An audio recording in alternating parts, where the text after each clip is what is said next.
नमस्कार दोस्तों, एक और वीडियो में आपका स्वागत है। इस वीडियो में हम पाइप और टंकी के क्वेश्चन सॉल्व करेंगे। तो चलिए वीडियो को शुरू करते हैं। पहला क्वेश्चन हमारे पास लिखा हुआ है, पाइप ए एक टैंक को 8 घंटे में भर सकता है। इसे हम ऐसे लिख लेंगे कि जो ए है वो 8 घंटे में भर सकता है। आगे है कि बी और सी 20 घंटे और 15 घंटे में खाली कर सकते हैं। तो जो बी और सी है वो 20 घंटे और 15 घंटे में क्या करेंगे, खाली करेंगे। तो खाली के लिए हम माइनस लगा देंगे। आगे क्वेश्चन कह रहा है कि पहले ए और बी को खोला जाता है। तो हम पहले क्या करेंगे, क्वेश्चन आगे सॉल्व करने से पहले हमें क्या करना है, इसका एलसीएम ले लेना है। इससे हमें टंकी की कैपेसिटी मिल जाएगी 8, 20 और 15। इसका जो एलसीएम होता है वो होता है 120। 8 से इसको डिवाइड करेंगे तो आ जाएगा हमारे पास 15। ये हो जाएगी सी कार्य क्षमता। 20 से डिवाइड करेंगे तो आ जाएगा माइनस का 6, ये हो जाएगी बी की कार्य क्षमता। और 15 से डिवाइड करेंगे तो आ जाएगा 8, ये हो जाएगी सी की कार्य क्षमता। आगे क्वेश्चन कह रहा है कि पहले ए और बी को 5 घंटे के लिए खोला जाता है। तो देखो 5 घंटे में ए और बी कितना काम कर देंगे। 5 इंटू ए की वैल्यू कितनी है 15 और बी की वैल्यू कितनी है माइनस का 6।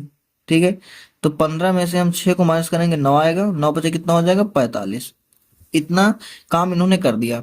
आगे क्वेश्चन क्या कह रहा है कि फिर बी को बंद कर दिया जाएगा और उसके बाद में सी को खोल दिया जाएगा। तो टैंक को भरने में कितना समय लगेगा। अब देखो हमारे पास 45 काम इन्होंने कर दिया, तो शेष बचा कितना। बचा टोटल था हमारे पास 120 और इन्होंने कितना कर दिया 45 कर दिया। तो हमारे पास कितना बच गया, 120 था यहाँ पर, 45 उन्होंने कर दिया तो हमारे पास कितना बच गया, 10 में से 5 गया 5 बचा और 11 में से 4 गया तो 7 बचा, यानी कि 75 हमारे पास अब काम शेष रह गया। आगे क्वेश्चन कह रहा है कि अगर बी को बंद करने के बाद में सी को खोल दिया जाएगा तो हमें टाइम बताना है, कितना टाइम लगेगा। अब आगे जो ए और सी के लिए जो टाइम लगेगा वो कितना हो जाएगा।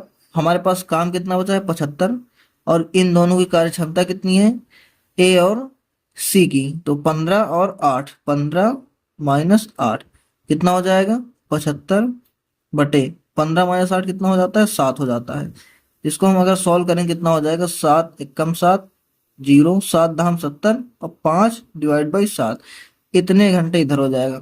अब टोटल समय हमें बताना है कि टैंक को भरने में टोटल कितना समय लगेगा। तो जो टोटल समय लगेगा वो कितना हो जाएगा, देखो पहले 5 घंटे चला था ए और बी और अभी ए और सी कितना चला 10 सही 5/7 घंटे।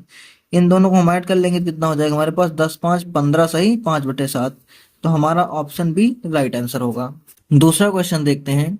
लिखा हुआ है दो पाइप ए और बी क्रमशः 16 घंटे और 20 घंटे में एक टैंक को भर सकते हैं। तो ए 16 घंटे में भरता है और बी 20 घंटे में भरता है। आगे क्वेश्चन है कि उन्हें एक साथ प्रत्येक घंटे के लिए एकांतर क्रम में खोला जाता है। यदि पहले ए को खोला जाए तो खाली टंकी को कितने घंटों में भरा जा सकता है। इन दोनों का सबसे पहले हम ले लेंगे एलसीएम। इससे हमें टंकी की कार्य क्षमता मिल जाएगी, यानी कि टंकी की कैपेसिटी मिल जाएगी। 16 और 20 का जो एलसीएम होता है वो कितना होता है 80 होता है। तो 16 से डिवाइड करेंगे तो 5 आ जाएगा ए की कार्य क्षमता, 20 से डिवाइड करेंगे तो 4 आ जाएगा बी की कार्य क्षमता। क्वेश्चन कह रहा है कि प्रत्येक घंटे के लिए एकांतर क्रम में खोला जाता है, मतलब पहले ए को फिर बी को फिर ए को फिर बी को एक एक घंटे के लिए। तो देखो हम अगर पहले घंटे की बात करते हैं, जो पहला आवर होगा उस समय क्या खुलेगा ए खुलेगा। ठीक है, क्योंकि इसमें क्वेश्चन में लिखा हुआ है कि पहले ए को खोलेंगे। तो हमारे पास काम कितना हो जाएगा, ए कितने यूनिट काम करता है 5 यूनिट काम करता है। उसके बाद दूसरे घंटे में 1 घंटे के लिए बी को खोला जाएगा तो बी कितना काम कर देगा 4 यूनिट। अब देखो टोटल हमारे पास टाइम कितना हो गया 2 घंटे का और इधर कितना काम हो गया 9 यूनिट का। हमें हमें टोटल काम कितना करना है 80 यूनिट का।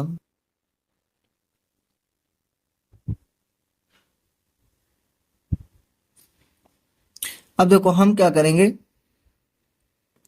हमें 80 यूनिट का करना है तो हम इसमें 8 से मल्टीप्लाई करते हैं, इसमें भी हम 8 से मल्टीप्लाई करते हैं।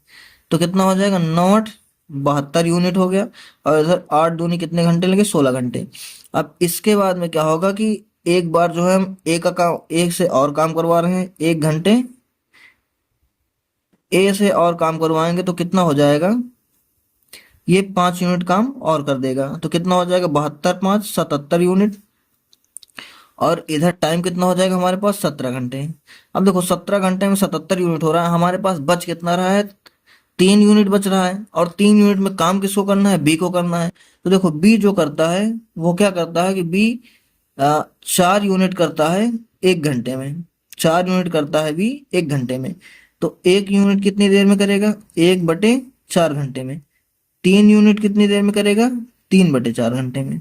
तो यहाँ पर वही ऐड हो जाएगा, यानी कि अब यहाँ पर हमें 3 यूनिट ऐड करेंगे, इधर हम 3 यूनिट ऐड करेंगे, तो इधर हमें टाइम कितना ऐड करना होगा, 3/4 घंटे। तो इसको हम ऐड कर देंगे तो कितना हो जाएगा, 17 सही 3/4, ये हो जाएगा 17 सही 3/4। और इधर कितना हो जाएगा, टोटल यूनिट कितना हो जाएगा, 77×3 80 यूनिट। तो हमारे पास टाइम कितना आ गया, 17 सही 3/4 घंटे। ऑप्शन है हमारा राइट आंसर होगा।